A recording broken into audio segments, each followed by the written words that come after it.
किसान साथियों नमस्कार। आज के इस वीडियो में लौकी की खेती यानी घिया की खेती की पूरी जानकारी हम आपको देंगे। साथियों वीडियो शायद थोड़ा लंबा हो जाए, परंतु हम कोशिश करेंगे कि लौकी की खेती से जुड़ी हर जानकारी हम आपको दें। पूरे भारत में लौकी की खेती साल भर की जाती है। हम मुख्यतः इसके समय की बात करें तो मार्च और अप्रैल के महीने में इसकी खेती की जाती है। हमारे बहुत सारे किसान साथी बरसात के महीने में भी लौकी की खेती करते हैं और कुछ किसान भाई सर्दियों के महीने में लो टनल की मदद से लौकी की खेती करते हैं। बरसात के महीनों में और सर्दियों में लो टनल में जो लौकी की जाती है उसके भाव किसान भाइयों को मंडियों में बहुत अच्छे देखने को मिलते हैं, जिससे बहुत अच्छा मुनाफा वो प्राप्त करते हैं। मार्च और अप्रैल में हमारी सरसों की और गेहूं की फसल कटने के बाद किसान भाई धान लगाने से पहले जो बीच का समय होता है उसमें लौकी की खेती कर सकते हैं और एक एक्स्ट्रा इनकम जनरेट कर सकते हैं। इससे किसान भाइयों को अपने खाली पड़े खेतों में एक अच्छी इनकम तो मिलती है, उसके साथ के साथ जो भूमि की उर्वरक शक्ति है वो भी बढ़ती है। सबसे पहले हम बात करते हैं कि लौकी की खेती के लिए बेसल डोज के रूप में किसान साथियों को क्या लेना है। तो बेसल डोज के रूप में DAP 1 bag, single super phosphate 2 bag, potash 1 bag, Regent 5 kg, sulphur 10 kg। जिन किसान साथियों के पास गोबर की खाद उपलब्ध है बहुत अच्छी बात है। प्रति हेक्टेयर 6 से 8 ट्रैली गोबर की खाद आप अपने खेत के अंदर डाल सकते हो, जिससे आपकी पैदावार भी बहुत अच्छी होगी और फल की जो क्वालिटी है वो भी बहुत अच्छी आपको देखने को मिलेगी। पर्याप्त मात्रा में बेसल डोज देने के पश्चात आपको अपनी भूमि के अनुरूप खेत को बहुत अच्छे तरीके से तैयार करना है।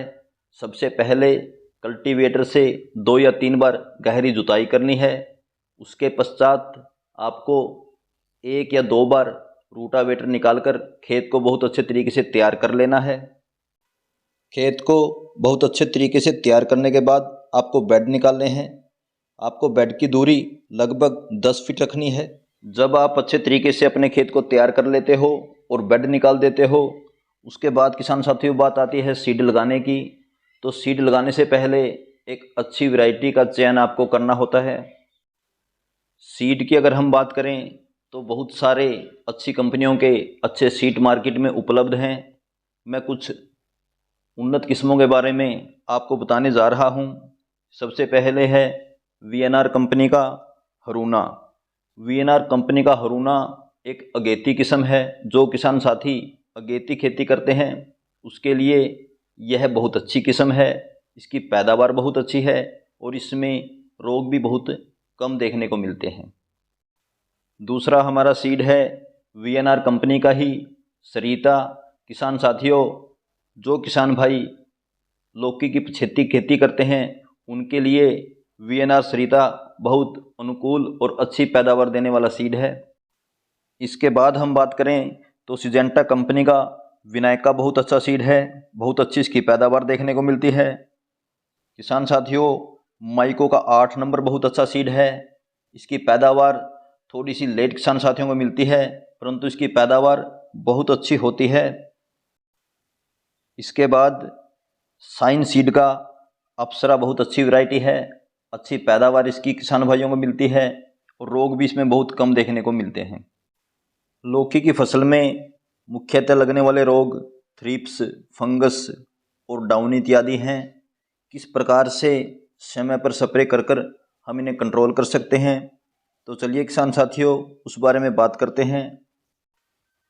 जब हमारी फसल लौकी की अच्छे तरीके से जर्मिनेट हो जाती है तो उसके बाद आपको साफ पाउडर का एक हल्का स्प्रे निकाल देना है। पहले स्प्रे के 7 दिन बाद या फिर लगभग जब हमारी फसल 15 दिन की हो जाती है तो उस समय किसान साथियों कुछ इंसेक्ट का अटैक भी हमारी फसल के अंदर देखने को मिलता है। इसीलिए हमें साफ पाउडर और उसके साथ इमिडा कन्फिडोर के नाम से जो मार्केट में मिलती है उसको मिलाकर एक स्प्रे निकाल देना है। इससे हमारी फसल के अंदर कोई फंगस की या इंसेक्ट का अटैक अगर हमारी फसल के अंदर है तो वो पूरे तरीके से ख़त्म हो जाता है। जब हमारी फसल किसान साथियों 20 दिन की हो जाती है तो उस समय हमारी फसल ग्रोथ पर होती है। तो इसीलिए आपको 19-19-19 और इसके साथ बायर का एम्बिशन मिलाकर एक स्प्रे निकाल देना है, जिससे हमारी फसल की जो ग्रोथ है वो बहुत अच्छी आपको देखने को मिलेगी। लगभग जब हमारी फसल 25 दिन की हो जाती है तो उस समय फिर आपको एक स्प्रे निकालना है। इस समय आपको फंगिसाइड के रूप में सिजेंटा कंपनी का रेडोमिल गोल्ड उपयोग करना है और उसके साथ इंसेक्टिसाइड के रूप में इक्टारा आपको मिला लेनी है। किसान साथियों, यहाँ पर आपको एक बात का ध्यान रखना है, हमारे जो किसान भाई बरसात के मौसम में लौकी की खेती कर रहे हैं तो उस समय इंसेक्ट का और थ्रिप्स का अटैक बहुत ज़्यादा होता है। तो इसीलिए इस समय आप बासफ कंपनी का सफीना या फिर बायर कंपनी का सोलोमोन इंसेक्टिसाइड के रूप में ले सकते हो। और अगर आपकी फसल में इंसेक्ट का अटैक बहुत ज़्यादा है तो आपको एक स्प्रे के पश्चात तीसरे दिन फिर दूसरा स्प्रे भी निकाल देना है। हमारी फसल जब लगभग 40 दिन की होती है तो उस समय हमारी फसल जो है वो फ्रूटिंग की अवस्था में होती है।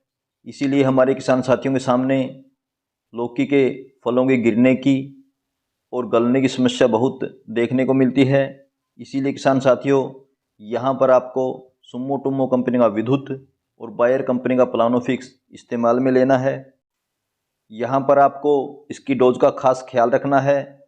तो किसान साथियों, इसकी डोज की अगर हम बात करें तो प्रति स्प्रे टैंक जो 20 लीटर का होता है उसमें 5 ml ही आपको इस्तेमाल में लेनी है, इससे ज़्यादा आपको इस्तेमाल नहीं करनी है। जो किसान साथी बरसात में लौकी की खेती कर रहे हैं तो इस स्प्रे के साथ वो टेबुकोनाजोल फंगीसाइड के रूप में मिला सकते हैं, क्योंकि बरसात के कारण और ह्यूमिडिटी के कारण फंगस की और डाउनी की समस्या इस वक्त बहुत देखने को मिलती है। 50 दिन के पश्चात हमारी फसल में फ्रूट तैयार होने लगते हैं, तो इसीलिए आपको इस समय 0050 और बायोवीटा का एक स्प्रे निकाल देना है। हमारी फसल जब 70 से 75 दिन की होती है उस समय फिर आपको एक स्प्रे निकालना है। इस समय आप फंगीसाइड के रूप में M45 और इंसेक्टिसाइड के रूप में बायर का सोलोमोन इस्तेमाल कर सकते हो। हमारी फसल जब अंतिम स्टेज पर होती है या फिर 90 से 100 दिन के बीच में होती है उस समय किसान साथियों फंगीसाइड के रूप में आपको लेना है थाइपोनेट, इसके साथ आपको मिलाना है M45 और इंसेक्टिसाइड के रूप में आपको इस्तेमाल करनी है इक्तारा। 90 या 100 दिन के पश्चात अगर आपको आपकी फसल के अंदर स्प्रे की आवश्यकता दिखाई देती है तो किसान साथियों इस समय आपको ज़्यादा महंगे स्प्रे नहीं करने हैं, आपको M45 और कोई भी इंसेक्टिसाइड मिलाकर आप स्प्रे कर सकते हो। बरसात में जो किसान साथी लौकी की खेती कर रहे हैं, किसान साथियों आपको ध्यान रखना है, इस समय आपको लौकी की खेती करने के लिए बांस और बम्बू की बंधाई करनी है और उसका एक स्ट्रक्चर बनाकर ही लौकी की खेती करनी है। और इसके साथ किसान साथियों एक और आपको ध्यान रखना है, सीड सिलेक्शन करते समय आपको 75 किस्मों का ही सिलेक्शन करना है। बरसात के मौसम में अगर हमारे खेत के अंदर नमी ज़्यादा होती है और हमारी फसल पीली पड़नी शुरू हो जाती है या फिर बरसात अधिक हो जाती है और पानी का ठहराव हमारे खेत के अंदर हो जाता है तो उस समय किसान साथियों आपको 20 kg यूरिया में सल्फर मिलाकर प्रति एकड़ इसका छिड़काव कर देना है। सर्दियों में जो किसान साथी लो टनल की मदद से लौकी की खेती करते हैं तो उस समय लो टनल से हमारी फसल कवर होती है, तो इसीलिए साथियों कीटों का प्रकोप हमारी फसल के अंदर देखने को नहीं मिलता, इसीलिए अधिक स्प्रे करने की आवश्यकता इस समय किसान भाइयों को नहीं पड़ती है। बरसात के मौसम में लौकी की खेती कैसे की जाती है या सर्दियों के मौसम में लौकी की खेती लो टनल की मदद से कैसे की जाती है, किसान साथियों अगर आपको इसके ऊपर सेपरेट वीडियो चाहिए तो आप कमेंट कर सकते हो। मैं उम्मीद करता हूँ मेरे द्वारा दी गई जानकारी आपके लिए पर्याप्त होगी, लाभकारी होगी। इसी उम्मीद और विश्वास के साथ जय हिंद, जय भारत।